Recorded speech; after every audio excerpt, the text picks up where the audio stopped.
You know, AutoZone is great at helping their customers. True. From free battery charging to Loan-A-Tool, they help people get in the zone. I was thinking, what if they also helped us send 4 listeners to the ESPYs? Greeny, that's exactly what they're doing. It's the Mike and Mike experience at the ESPYs presented by AutoZone. Folks just have to listen and watch us from April 20th through May 15th. All the details are at espnradio.com/Mike's ESPY contest. Oh, that's pretty cool. It's called The Zone. AutoZone's going to help you get there. National League Central rivals go head-to-head this weekend when the Pirates face the Cubs at Wrigley. Swing and a miss. He struck him out. The pregame at 3 Eastern, first pitch at 4. Saturday on ESPN Radio and the new ESPN app. This is the Best of Mike and Mike podcast on ESPNradio.com. The Best of Mike and Mike. Hey, it's Greeny. Thank you for checking out the Best of Mike and Mike podcast. This is what we have for you. Plenty on the NBA playoffs, including Rajon Rondo's troubles and the Cavaliers' win. At the mics, including LeBron James responding to Pat Riley, sort of. Brian Windhorst with great insight into that relationship. And then do not miss Bill Walton and Frank Caliendo together. The Best of Mike and Mike. Thank goodness Golic is back. If we're going to have a fight, we need someone who can actually fight. Fight? Well, we almost had a radio war yesterday between me and Stu Gott. Oh, God. I would have rather seen you guys have a war in the ring. Right now, you'd sell more tickets than Pacquiao Mayweather. Well, we'd be allowed to sell tickets. But that would be, we joked about it ourselves. That would be the worst fight of all time. Oh, it would be horrific. Yeah, the loser in that fight would be, humanity. I would pay for that on pay-per-view to see anything, what would happen other than the fight. Yeah, I mean, that would be one of those where if no one bit off someone's ear, it would not have been worth the price. The scratching, the kicking, the slapping. Of the paper. The tickling. My hand in a back rub. Hit him with my purse. Mike and Mike back and better than ever. We are presented by Progressive Insurance. The big fella is back and better than ever. First time we've been together in a week and a half, so it's good to see you. We are all our guests today on the Subway Fresh Take Hotline. It is the worst first round of the NBA playoffs ever. I can prove it twice, and I will in just a couple of minutes. Of course, the other news is the NFL schedule released last night. Just amazing the amount of excitement and enthusiasm and interest that is generated by that, despite the fact that all of us, every one of us who was a fan of a team, we already knew who our team was playing. We knew where they were playing. We just didn't know when. Now we do, and yet it is fascinatingly interesting. And so we're going to start by opening it up to you with your chatter calls at 740-535-MIKE.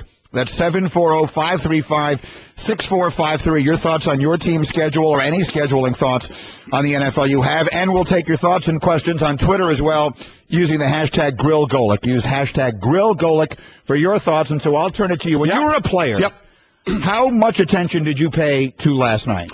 Well, we knew when it was coming out. We knew, back then there wasn't all these specials on it and such. I would say not until somebody showed it to me. We could care less. You didn't care? Didn't care. When the bye was? Didn't get that. We cared. There were a couple of things I cared about. Now, this is back before there were actual games during the regular season in London. I wanted to see when the bye was, how early or late it was or where it fell, and were we doing a preseason game, whether we found out before the actual schedule came out or not, were we doing a preseason game in London? And we had to do that twice, and we couldn't. We hated it. We hated the fact we had to go over there. Beautiful place, loved the trip and all that, but we didn't like football being involved. And I know the league has gone obviously beyond that and having regular season games there, and they're talking about maybe a team there. I get all that. I'm just talking about when we played. We didn't like it. We didn't like going over there for a week. It was a week of training camp, and then you end in a game. So, no, other than that's all we looked at. Other than that, we wouldn't look to see. I'm just asking questions. I'd see when the Cowboy games came. No. If you had a stretch of 3 straight road games. No, never looked at that because I knew I was playing the Cowboys twice a year, so I didn't care when or where. I knew it was a possibility it would be on Thanksgiving, like I had done. I actually I did look at that too because I played 2 Thanksgiving games. One when I was with the Eagles in Dallas, and one when I was with Miami. So here you are telling me a few things you did look for, even though you said you weren't looking. I couldn't wait for it to. When I actually saw the schedule, that's what I perused. I didn't go looking for it. I didn't care that much. I don't think players cared that much about it. That said, I completely get the excitement from the fans. Completely. get the excitement out of the fans for it. It's unreal. I mean, you already knew who they were playing. Now you're just finding out when. You usually find out, when your Jets are going to Oakland again because they always go there. It's just, I get the excitement for it. But as a player, there were those few things you kind of just looked at, and then you kind of went about your day. The things were Thanksgiving. See, now there's so many more Thursday night games. You look for Thanksgiving. You look for Monday night games. You look for your bye. That was pretty much it. And in this day and age, you look at those Thursdays, you look at those turnarounds and all that kind of stuff. Yeah, there's definitely more for a player to look at as far as that's concerned. But forgetting the player, the fan, I get it. The fans, they lose their mind over this. It's incredible. It really, but that's cool. Listen, that's why they're fanatics. It's a neat thing to look at, and there are some very interesting, obviously, tidbits when you look at the schedule. As it started getting leaked during the day yesterday. That's the fun part. As these things started trickling out. Yeah. And it is the Steelers that will open at New England. You knew that the Patriots would get the traditional opener on that Thursday night. It will be Pittsburgh going there, so it starts with a bang, which figures to be a very interesting game. And all I will say is, thank goodness, because, and in retrospect, I guess there was really no chance they were going to put the Jets in that spotlight opening game. Yeah. Because even though Jets-Patriots is thought to be a good rivalry, and they'll usually put that, at least one of those games will be a primetime game, they weren't opening the season with the Jets. They weren't. Who were 4-12 last year. Weren't, and while I get that rivalry, it seemed to be more of one with Rex Ryan and Bill Belichick. Well, it really started with Belichick and Mangini. Well, exactly. But the latest has been with Rex Ryan, and we'll obviously get that. We'll see that a couple of times now with him in Buffalo. Yeah. But with Belichick, and then, of course, coming back to play the Jets. That was one of the things I looked at, was when does Ryan come back? It's a Thursday night game in November. So, obviously, your team's schedule is out. You're interested in what's going on with yours. I have a couple of notes set aside from what I think are the overriding bigger stories of the NFL schedule. One other thing I did look at? Yeah. I did look at a few things. I'd look in late in the season if I was going somewhere cold. Well, those are factors. In a league where everything is as microscopically close as it is in the NFL, if you root for a team that you think has a chance, and at this time of the year that means everyone, then you figure the littlest thing could make a difference. West Coast team, you go to the East Coast, playing that 1 o'clock game later in the season. When is that? Is it 1 o'clock? Are they going to move those around? Do you get a break and that's a night game? If a West Coast team is coming east and they play that game at night, that's a big break. Right. So if you're rooting for San Diego, I noticed San Diego has 2 home Monday night games, which is good for Tirico and company. Yes, it is. It's a nice place to go. You kidding me? I'd rather go to San Diego in November than almost anywhere else. So those are the things that, you're looking at, and some teams like Jacksonville has a stretch, Mike, where I think in a 9-week period, I have it set aside, they have 1 home game. Unless some of their home games are played in London. Well, exactly. So those are considered home games. But don't tell the players that. No. So anyway, we'll take your thoughts. Use the hashtag #GrillGolic, and we'll go through your thoughts, your calls, and everything else on the release of the NFL schedule. Mike and Mike presented by Progressive Insurance. Now you can test drive Snapshot to see how much you could save before switching to Progressive. Visit progressive.com/snapshot. It is the worst first round of the NBA playoffs ever, and not only for Rajon Rondo. We'll get to Rondo in a second, but we'll start with 2 statistics. 5 of the 8 first-round series, all 5 that have played 2 games, are 2-zip. The 3 others resume tonight. Since the NBA went to this playoff format, which is now going back over 31 years, there has never been a season in which all the first-round series were 2-love. So we are talking about trending towards unprecedentedly non-competitive first rounds. And then I can take it a step further. Here's the second proof, and this is a worse number. None of the 13 games played so far have been decided by 5 or fewer points.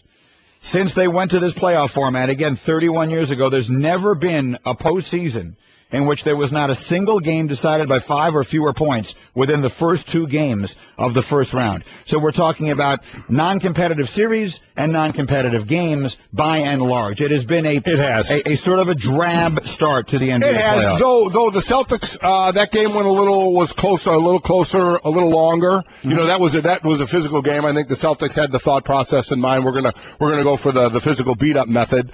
Last night, and as LeBron said, he's pretty much seen everything, and he and Kyrie Irving went off on that one in the fourth quarter, scoring all the points. But I thought we were going to get that competitive game with the Rockets and the Mavs. Just a 1-point game going into the fourth quarter. Rockets are up 81-80 going to the fourth quarter. So that was trying to maybe go against all the statistics that you just read. But then it was 30-9. Forget that it was 30-19 in the fourth quarter where the Rockets won that. The amount of slam dunks and alley-oops, there were 14 for the game. I believe 7 in that quarter. Josh Smith to Dwight Howard. It was a dunk fest. It was like watching the All-Star game. Wasn't it? I mean, when guys are just setting each other up for dunks or alley-oops, it was unbelievable. Yeah, it turned into a double-digit game. There were so many dunks that I actually have a stat pack on the Rockets dunk fest last night. They dunked 14 times, tied for the most by any team in a playoff game in the last 15 years. Dwight Howard's 7 dunks were tied for the second most he's ever had in a playoff game. It was Howard dishing out the love to Dallas, meaning he dunked on 5 different Mavericks in the game last night, and 6 of the dunks were on alley-oops. That's 2 more alley-oop dunks than any other player has had in a playoff game in the last 15 years. All 6 of them were assisted by Josh Smith. So it was a festival of dunks for Dwight Howard, but that was not the story of this game last night. The story of this game last night is the Rajon Rondo situation, which has been brewing, has cratered. It's done. Yeah, I mean, absolutely cratered. Rajon Rondo last night got called for not getting the ball over half court in time with absolutely no pressure in the backcourt. None. He just walked up the court so slowly that he didn't make it over in 8 seconds. And I got to tell you, I'm sure that's happened this season in the NBA or sometime recently in the NBA. I didn't see it. I didn't see a play in which there was no pressure in the backcourt whatsoever. I didn't see it, no. And a guy just walked so slowly that he didn't make it over the court in halftime. Got the call. Lost on defense a couple of times. Draws a foul or commits a foul on Harden. They square up. He shoves, gets a technical. Now he's riding the pine. And that was that. I mean, listen, I think we all knew going into this, at some point we had talked about this way earlier, a little bit after the trade, quite honestly, when the team actually was doing worse with him and when he got there and on the court, and just that he wasn't going to be there next year. So I don't think that's shocking anybody that will say he's not going to be there. I think that was kind of known, but that was just amazing. Just amazing to see. And then the ball goes the other way, and he's running around like a chicken with his head cut off, not covering anybody, gives up a wide open 3. I mean, it was just bizarre. Just absolutely bizarre on that whole series of what was happening. And then they take him out of the game, and then he basically doesn't play again. Rajon Rondo, who has everything in the world to be playing for because he's a free agent this summer, is costing himself a fortune. He winds up playing 9 minutes and 55 seconds in a playoff game last night. This is a guy who has been the best player on the floor in serious NBA playoff series before, has been as an NBA champion. But we've seen this quirkiness as well. Maybe not dribbling up but we've seen a type of quirkiness out of him. And you're right, at a time, athletes, listen, they're human beings. It's a money year. In a money year, guys usually are pretty darn focused. Not that they shouldn't be focused anyway, but as I said, you're human. You're playing for that free agent contract and some big money, and, well, I tell you what, it's not happening. Finishes with 4 points, 4 fouls, 1 assist, 0 steals, turns the ball over once. A whole lot of moping and sitting on the bench in less than 10 minutes of action on the floor last night. Here's his coach, Rick Carlisle. Rick, what factored into your decision to play Rondo with 36 seconds in the second half? Well, he got his 4th foul, so I took him out. And then, I liked the way the other guys were playing, so elected not to put him back in. Coach's decision. Here's more. You can ask him that question. Specifically, the question is, how does Rondo feel about this? You can ask him that question. All I know is right now we need everybody, at their competitive best. And this isn't about one guy that did or didn't play. This is much bigger than that. This is about everybody pulling the same direction, for the organization. That's what it's all about. And so, we just got to go home and we got to take care of business at home. They've done what they're supposed to do as a home team. We got to do what we're supposed to do. Certainly handled that well. Well, he's trying to downplay that part of it. He's not going to individualize this and just make it a Rip Rondo thing because he realizes it's got to be a team effort. I mean, of where they are in this series. So, though, quite honestly, I think the last 2 times the Rockets were up 2-0 in the series, they ended up losing them. Including and one of the times Dallas. for the Mavericks, I think, in 2005. So it has happened before. But, Coach kept the whole team aspect of it going in that response. Dallas's offense was just terrible last night. They shoot 37%. They only had 14 assists on 33 made field goals. So that's not having an offense, and that's part of that is, you bring in a point guard, and it's an interesting, remember when they went out and got Rondo? Yeah. Cerruti, make sure I'm getting this right. Weren't they number one in the NBA in offensive efficiency at the time they acquired Rondo? They were leading the league in offensive efficiency. They had the most efficient offense in the NBA. And they went out and got Rondo. And a bunch of idiots like myself said, great move. This is going to be the piece that puts them over. But, when you're wrong, you have to admit you're wrong. So, obviously, I couldn't have been more wrong. Because they have not been this, basically from the moment that happened, they haven't been the same team. I remember we were there and we sat down with Dirk at the Super Bowl, and we were there no, it wasn't the Super Bowl, it was for the college playoff football game, but we were in Dallas, and we sat with Dirk for about 20 minutes and did an interview on the air. We talked to him about Rondo and how he's, fitting in and all that, and Dirk said all the right things, but it's been a disaster. An abject disaster. I'm going to be real interested in where he ends up and for how much. And listen, you still make money. I think for how much will be the interesting part. You're still, again, that's relative. Well, he's going to make, compared to most people, he's going to make a lot of money. But in the sport, I think he's going to be well below of what he possibly could have gotten. Well, was this a guy who, if he had put together a really good season... Was he a max guy? That's what I was going to ask you. If not, he's going to be darn close. Going to be close, yeah. And what's he going to get now? Don't know if it would have been a max, but I agree. I think if he played lights out, it could have been close. But yeah, I would imagine a lot of people would have a hard time thinking it's going to be anywhere near that. See, because there were two reasons you might give a player a max contract.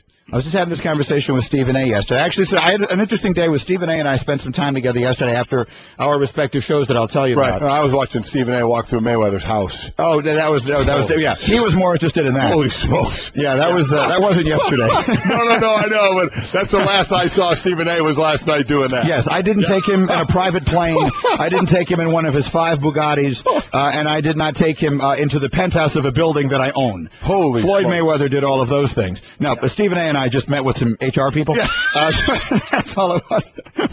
We were hosting a group of people from Disney. But that said, we had some interesting conversations about this and about what makes a max player worthy of being a max player. And there are two reasons why you might give a guy max money. One of them is his production. And clearly Rondo, that would have been the only reason you would have, because the other is his marquee value. And Rondo never had that. I mean, even in Boston, he wasn't the big star there. I don't think anyone was going to sign Rondo and say, put him up on marquees everywhere. Look at the Q rating here. Rondo. Yeah. So that wasn't the reason you were going to give him huge money. The reason you were going to give him huge money is because when he was at his best, he was an extraordinarily effective player. If he's not that, then what is he?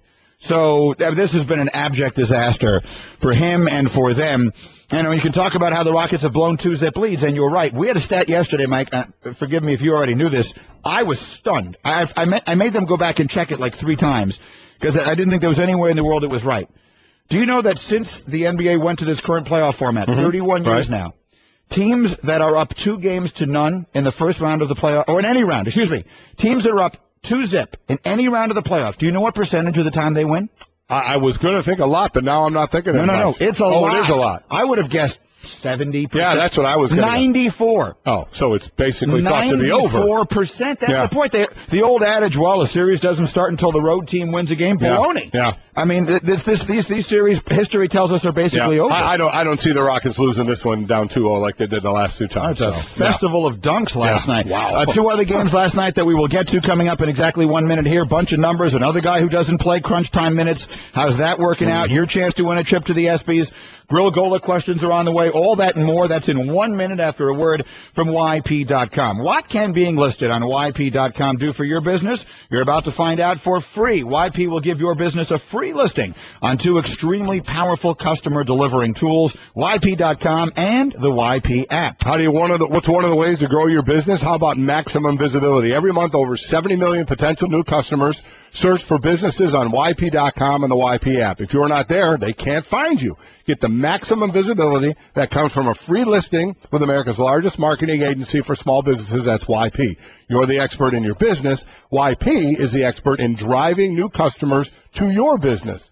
Imagine what that free listing on YP could do for your bottom line. Claim your free business listing today. Potential customers are searching for businesses like yours each and every day. Don't let your competitors get them because you're not listed. Visit myfreeyp.com, myfreeyp.com. That's myfreeyp.com. Mike and Mike, presented by Progressive Insurance. Good guest list today. Subway Fresh Take Hotline. Brian Windhorst breaking down hoops for you, 7:30 Eastern.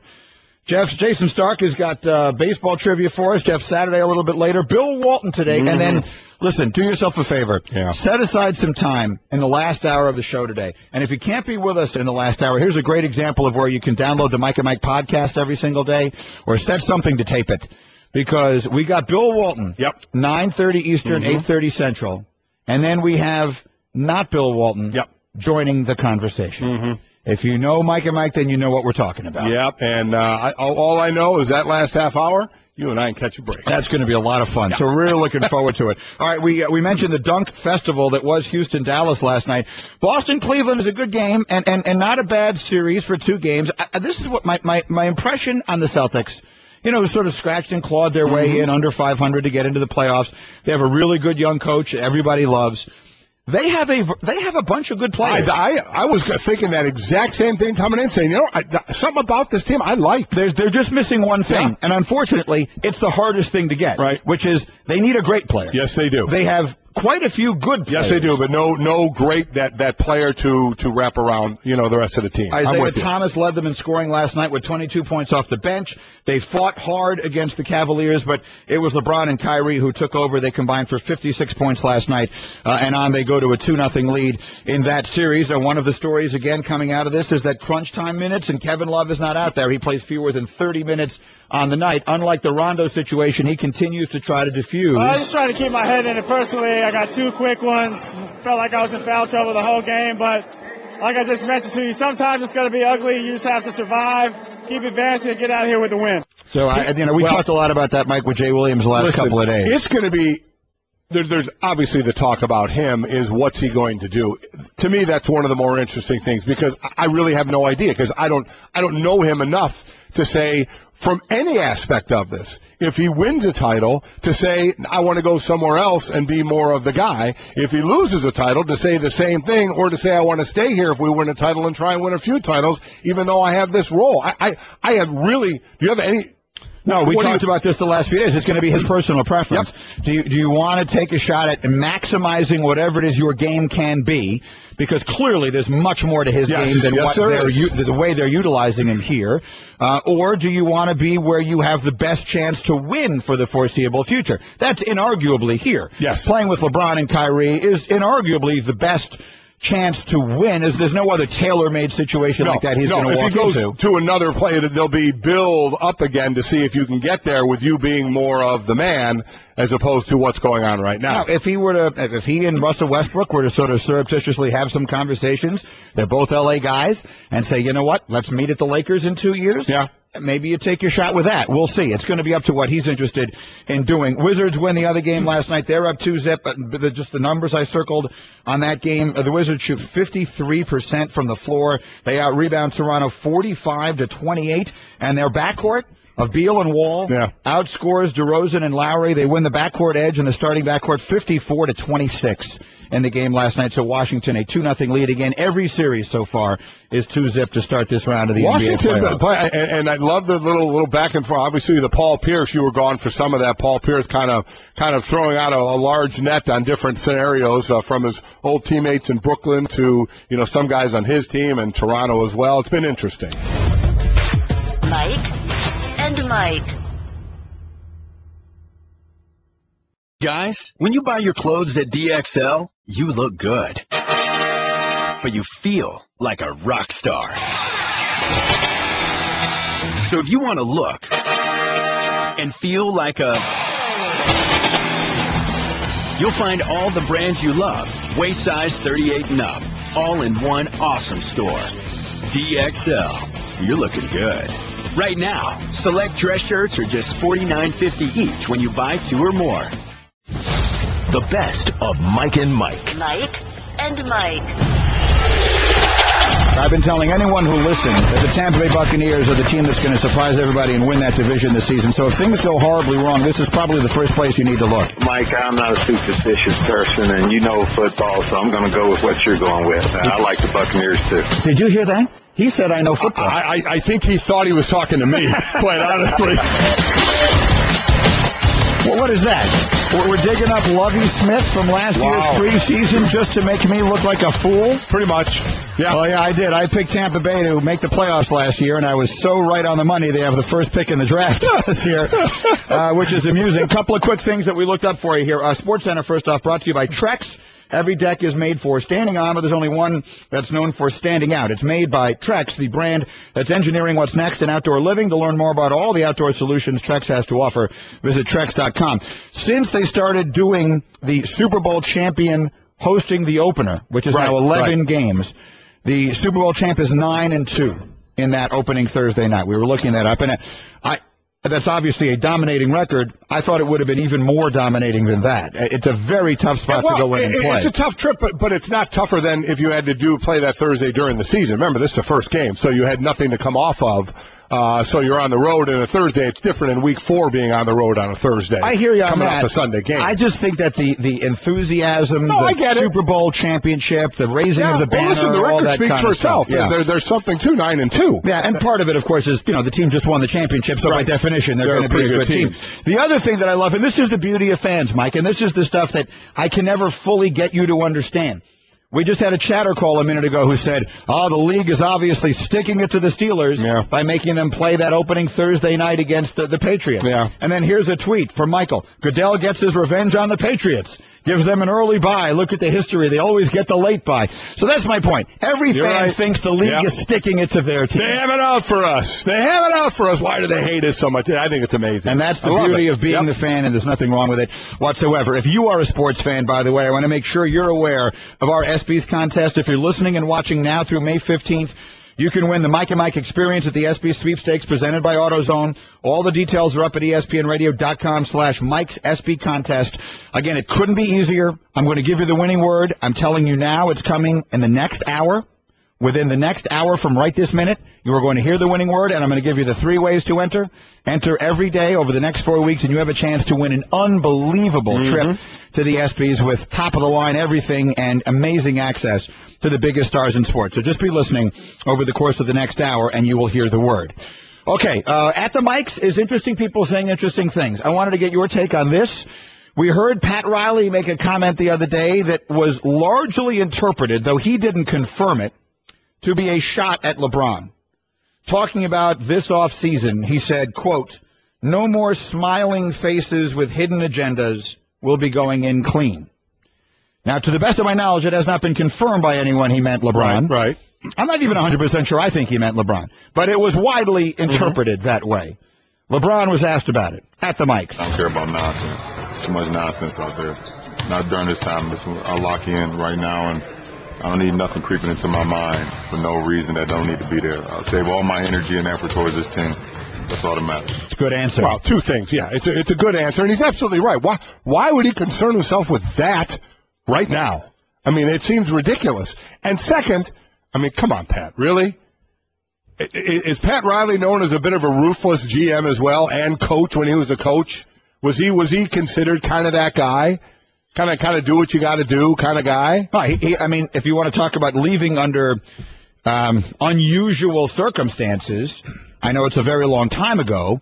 LeBron's departure from Cleveland the circumstances were unusual. Right. Riley obviously coordinated that. LeBron's departure from Miami this time was not unusual. He was a free agent. He went about his business the way free agents generally do. Riley's departure from the Knicks once upon a time to go to Miami was infinitely more unorthodox, if you will, than this circumstance was. Frankly, than either of the LeBrons were. So what I'm hearing a lot of people say is that Pat Riley is upset with LeBron for being just like Pat Riley, for basically doing exactly what he has normally done. Now, I happen to be a Pat Riley fan, despite all the other stuff. There's something about, as ridiculous as it sounds, I just kind of like his style. Listen, he gets it done, and he's got rings on his fingers from a coach. He's got rings as a GM, but, he'll do what he has to do. Right. So you know what I don't want to hear? That. I agree with you. I don't want to hear that. And LeBron handled it the right way. His longtime rival, Phil Jackson, is the other one I wanted to put at the mics today. Interesting people saying interesting things. He was asked about his first year on the job with the Knicks, in which his team had the worst record in Knicks history, and here's what he said. I was really surprised I didn't get the Executive of the Year award. It really bothered me. I didn't sleep for a while. But yeah, there's a learning process. Hopefully, I learned some of the ways and the means. And he went on from there, but I just thought it was a funny line. And what I think was reiterated yesterday is Phil Jackson's job starts now. Oh yeah, and that's exactly what he said. And I agree with that. I personally don't think this offseason either they're going to get anybody because the ones that are available I don't think are going to go to New York. And then we'll see what happens in the huge year after that. He's got 5. He's got 4 more years. We'll see what happens of the Phil Jackson pull. Does he have that ability to grab these guys to come there? The one thing he said, he expects the team to be 25 games better than they were this past year, which would put them just over 500. I think that's not an unrealistic scenario when you consider A, you'll be playing with motivation, which it felt like they weren't this year. B, you should have, at minimum, you're going to have one of the top 5 picks in the draft, most likely better than that. And C, you should have a healthy Carmelo Anthony back. So there's every reason to think they'll be much better. That means they'll be at least the 6th seed in the playoffs. Yeah, well, in the Eastern Conference, that'll absolutely get you into the playoffs. You think they go that high? I don't know. I mean, it obviously is going to depend on where they fall in the lottery. We'll have a lot to say about that. The best of Mike and Mike. The disaster last night was Rajon Rondo. Charles Barkley's thoughts on TNT. The experiment did not work. And listen, but the thing that bothers me, Rondo is not engaged, Ernie. They're down 1-0 and he's not engaged.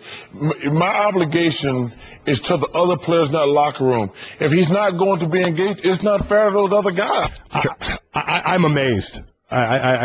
I can't wait to talk to Brian about this, but I am really just amazed at what we're seeing out of him. Well, let's bring Brian in. Our own Brian Windhorst, ESPN's NBA insider extraordinaire, is on the Subway Fresh Take Hotline. Brian, what has happened with Rajon Rondo?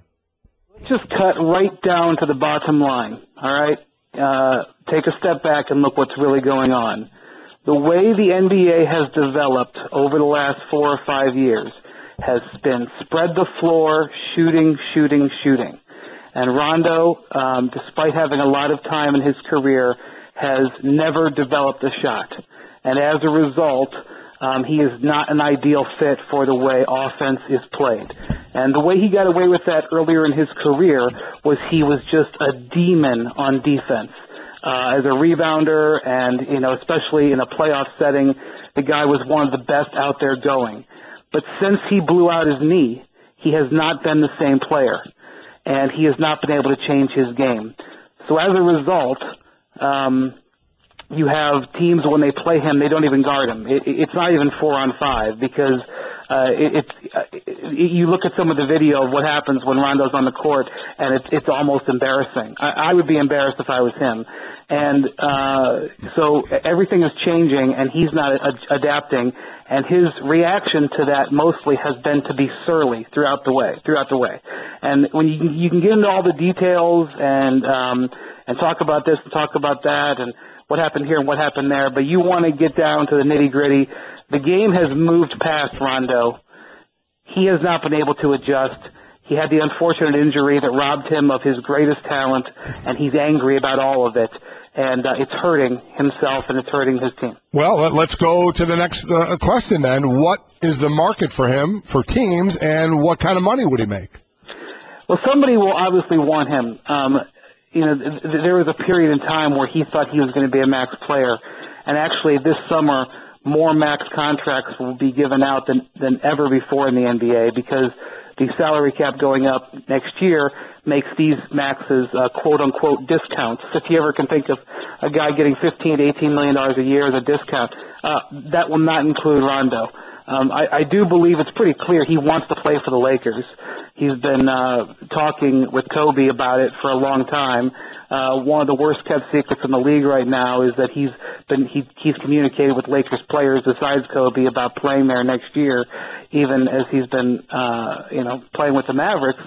But the question is, do the Lakers want him? Or does any team want him? And if they do want him, at what price? Well, like I said, where the league is going right now, Rondo is not a fit. It's sort of a similar situation to what's happened to Roy Hibbert in Indiana. Hibbert has just not been much the last 2 years because standalone immobile centers, that's not the way the league goes. Now everybody has big men who can stretch the floor and shoot. That's not Roy, and it's not totally Roy's fault. He's in the wrong place and time for his talent base. Rondo's in the wrong place and time, and it's catching up to him.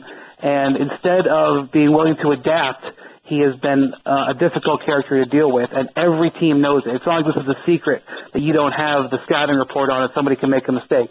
So he's going to have to make a huge sacrifice, either monetarily or to his ego and his style of play for next year.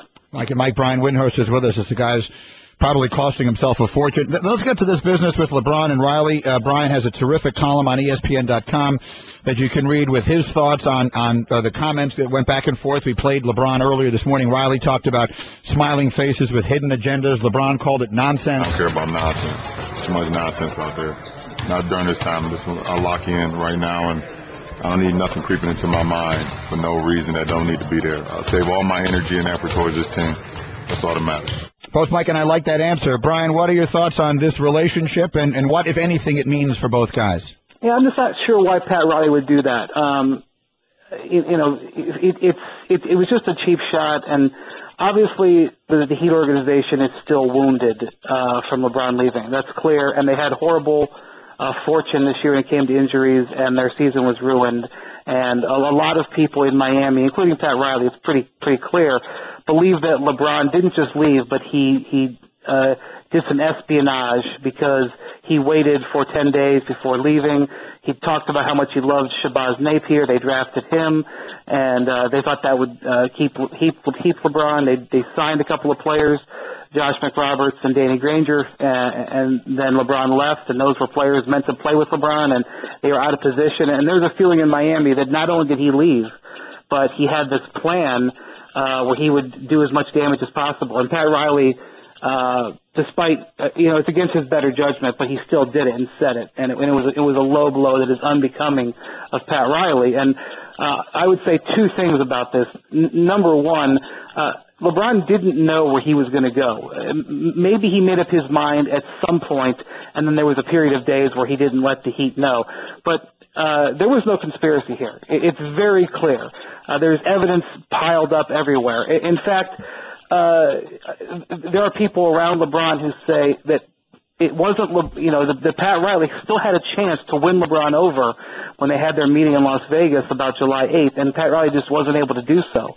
And so I just think it's miscast. One of the biggest pieces of evidence you could ever have is the Cavs didn't think they were getting LeBron. They didn't even have enough salary cap space available, and they were flying in Gordon Hayward and getting ready to bring in Chandler Parsons, other small forwards.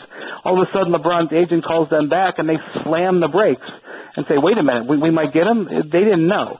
And so, and all the evidence points to that. And if the Heat want to ignore that, that's just it.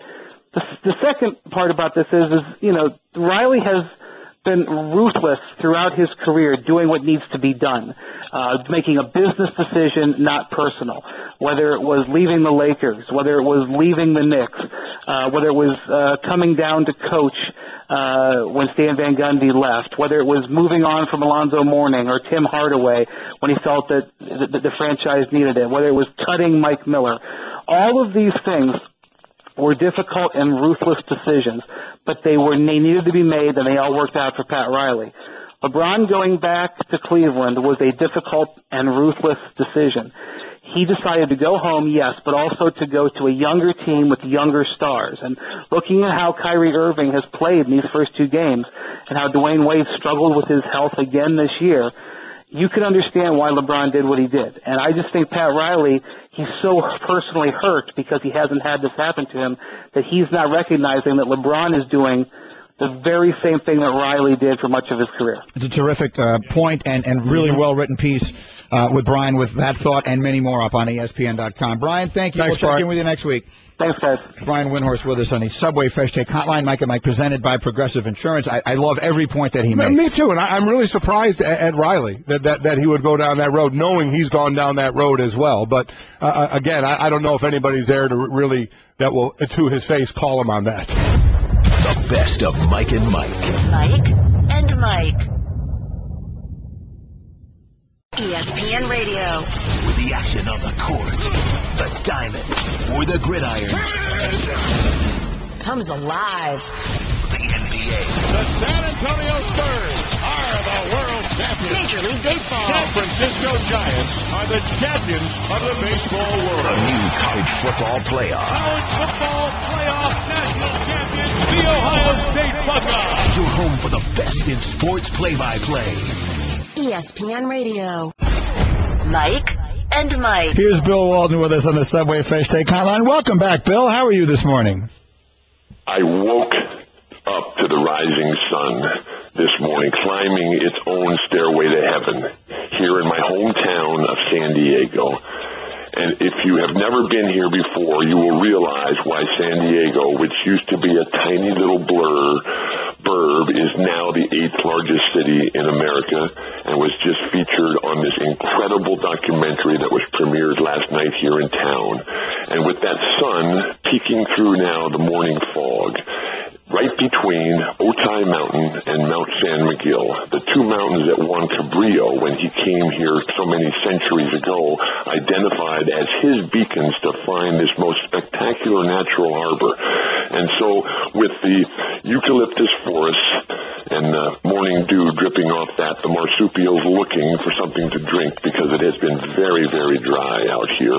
And then with the glistening rays of that sunshine illuminating the water, the canyons, the valleys. Working on my early morning to-do list, I realized that there's two burning things that I have to get done today. Number one is to thank Mike Golic for standing up to the faceless and anonymous guys who went after Kurt Schilling's daughter. And what he did there was so inspirational and so heartwarming that it changed my life forever.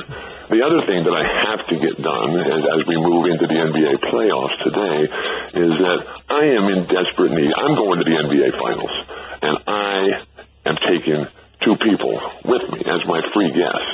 And I'm just looking for those people, and maybe I just figured that I could come on your show this morning and figure out if there's some way that I could find those two people to be my free guest at this year's NBA Finals. Good morning, guys. Good morning, Mr. Walton. I have a suspicion we will be able to give you details on how you can get that done shortly. But let us throw a few questions your way, if we can, today. One of them is this. You were a little bit different from the big men of your generation in that you could play with your back to the basket, but also do a lot of other things.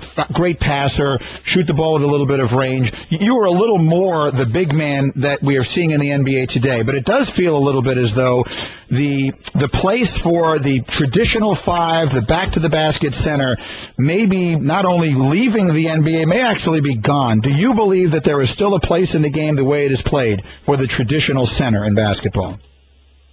Absolutely, yes, because the culture constantly changes. And right now, the culture is being shaped by Greg Popovich, by Steve Kerr, by Coach Bud, by LeBron James, by Derrick Rose when he's healthy, by little Isaiah Thomas. Unbelievable what he's doing up in Boston right there. But I was so lucky, guys, in that when I was growing up, I had this culture that was built basically by John Wooden and Chick Hearn and Pete Newell and Tex Winter and Alex Hannum and Sam Barry and all these incredible coaches from California. Bill Sharman was a part of that cadre as well, who taught everybody to play the same game, that everyone had the exact skill package, and that your contributions to the team came based on what your physical attributes were.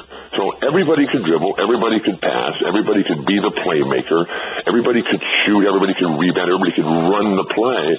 But I started playing when I was 8 years old. And I was Mike Greenberg size when I was born. And so here I was coming up. And then when I was 14, I was playing against some thugs down at the gym. And they were in their 30s. And I was torching them. I was having a really big day. And they didn't like the fact that I was beating them so bad. And so they took me down. And they tore up my knee. And I had my first of ultimately 37 operations when I was 14 years old on that knee. And in the time that I was recovering, I grew 6.5 inches. And everything changed in my life. And my world went from trying to play like Jerry West and Pete Maravich to, okay, I can no longer run. I can no longer jump like that. So I've got to change my game, adaptability. And so here I was. I look around and said, Bill Russell's my favorite player already. The guy wins all the time, every game. I'm just going to play like him. And what happened to me in my life was that at that moment when I was 14, this is back in 1967, that the starting of the fast break became my favorite part of basketball. And I used to be a finisher on the fast break prior to that. But then as a bigger player, I just realized how incredibly fun it was to start the play, whether it was a rebound or a block shot, a deflection, or if the other team happened to score, to get the ball in quickly and then race up the court. And everything changed from that point, and then the incredible good fortune to go and play for John Wooden at UCLA, who had that culture, the culture of the team, the culture of winning, the culture of skill, physical fitness, the foundation of footwork, and the relentless offensive attack that came from your defensive pressure. And that's the culture that drove me to become the player and ultimately the person that I am today. So all these guys who are growing up in different cultures now, where team, where coach, where winning may not be their ultimate value system. And so they come in and they think, well, it's about me and I got to dribble, and if I don't play like this guy, I'm not going to be cool, and if I don't wear these shoes, if I don't wear these clothes, if I don't look like that, I'm not going to be able to make it. And so we have this whole different mindset of players coming in. But fortunately, we got incredible coaches at the NBA level who were trying desperately. And it was so fantastic to see this season when teams like Golden State and Atlanta doing so well. You always have LeBron, who epitomizes the excellence in everything. And then you've got San Antonio, the reigning champion. And then you've got the Clippers coming along. And I look at this team, I look at this season right now, and there's five teams that can get it done, and they all play fantastic basketball. And they're all focused on the team. They're focused on skill. They're focused on passing, and it's just going to be an outstanding playoff package as we go all the way through to the end of June. 5 teams you're saying they can get it done: Cleveland, Golden State, Chicago, Atlanta, San Antonio. Is that the 5? Clippers and San Antonio. Who's ever going to win that? Clippers and yeah. Atlanta, they need to show that they can get this done here, because while they had an excellent regular season, I'm not sure if they really have enough out there, because the playoffs are so totally different. And Atlanta's got nice players, and Coach Bud coming over, bringing that same culture of team game that San Antonio has. Kyle Korver, Jeff Teague, Al Horford, Paul Millsap, they're all nice players, but to win the championship and to get all the way to the end, you have to have 3 components. You have to have the one guy, regardless of position, who is going to win the big plays throughout the course of the game, and particularly the ones at the very end. You have to have a top coach, and all those 5 teams, they have that top coach. You got Steve Kerr, you got Doc Rivers, you got Popovich, you got Thibodeau, and then you've got the new guy, Blatt, in Cleveland. But whenever you have LeBron, you have a chance to win the championship. And in today's game, you have to have 2 components to your game. You have to beat LeBron, and you have to beat San Antonio if you're going to win the championship. The third element is who is going to control the paint. You started this conversation.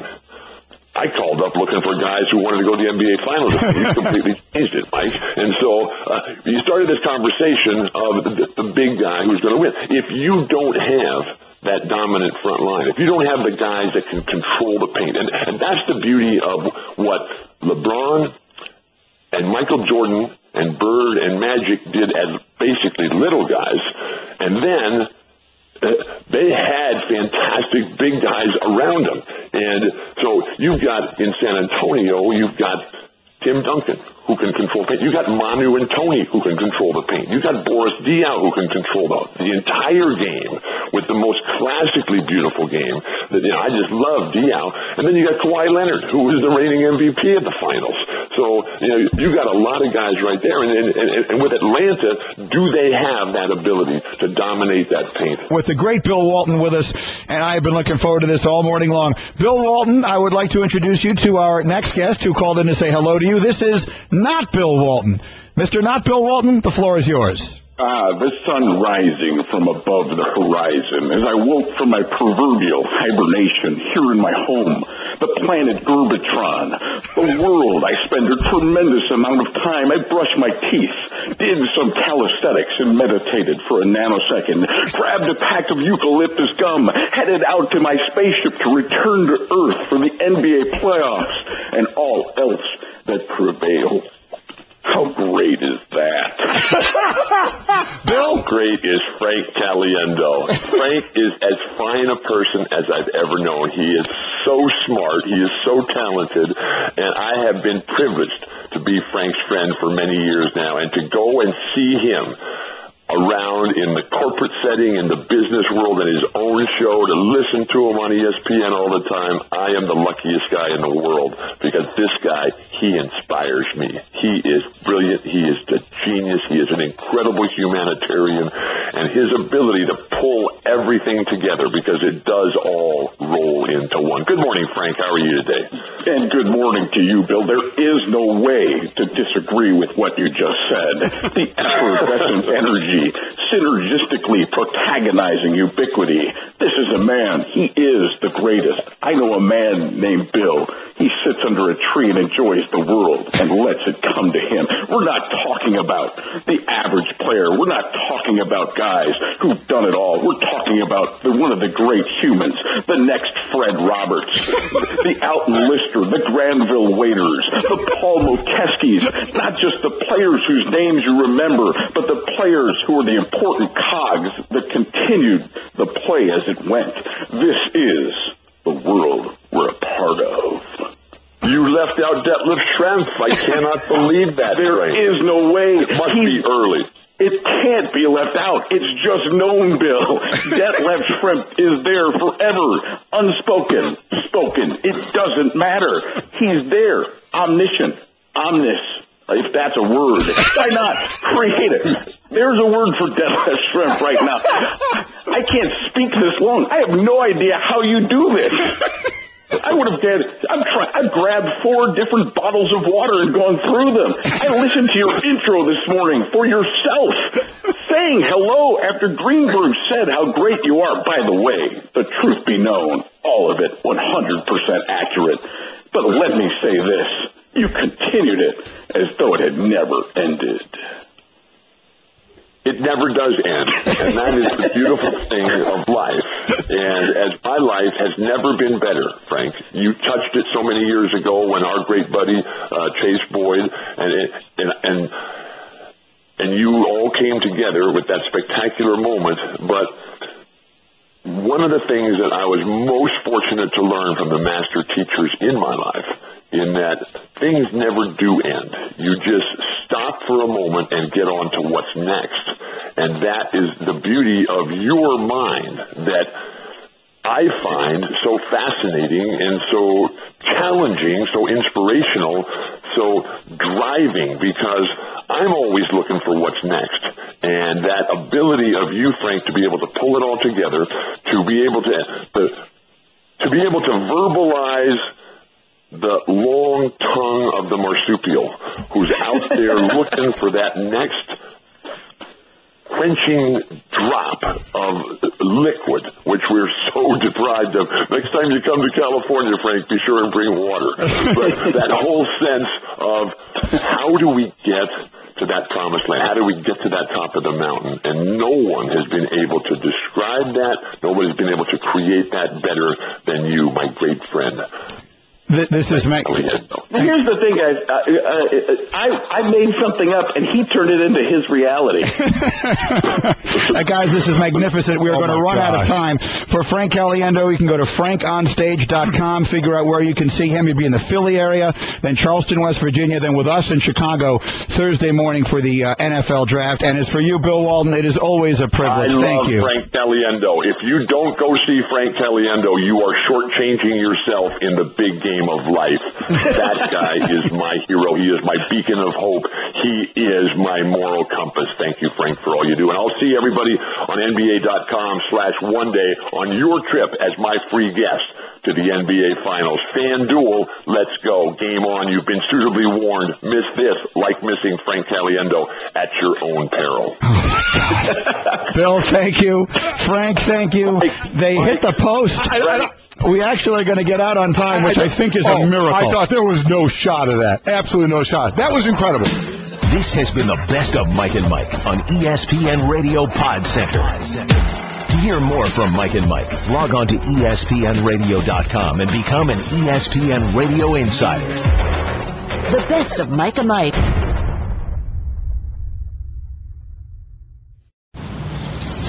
Isn't this weather great, Golic? Yeah, it's been a long time since we've had a day like this. Oh, and we're doing it upright. Some Johnsonville brats on the grill, a cold drink in our hands, feet kicked up. This is how to live. Yeah, can you imagine all those people who have to be inside working on a day like this? Yeah, those poor people. Oh, I'm just so glad you found those guys to fill in and take our place on the show today. Wait, what? I thought you were going to get the guest host for today. No, Greenie. I said I was going to get some root beer floats. Well, then who's doing our show right now? Well, that's not good. We better get back to the studio. But Golic, the brats are ready. Oh, man, Johnsonville brats, all that full, juicy flavor that comes from only premium cuts of pork. We could probably enjoy a couple of these before we head back, right? I don't see why not. That static seems to be doing okay, and it's certainly not going anywhere. Then neither are we. Pass me one of those Johnsonville brats. Johnsonville, served with pride since 1945. Find delicious recipes for the grill at johnsonville.com. Two of baseball's best go head-to-head in interleague action when the Tigers head to St. Louis to face the Cardinals. That one is gone. The pregame at 7 Eastern, first pitch at 8, Sunday on ESPN and ESPN Radio.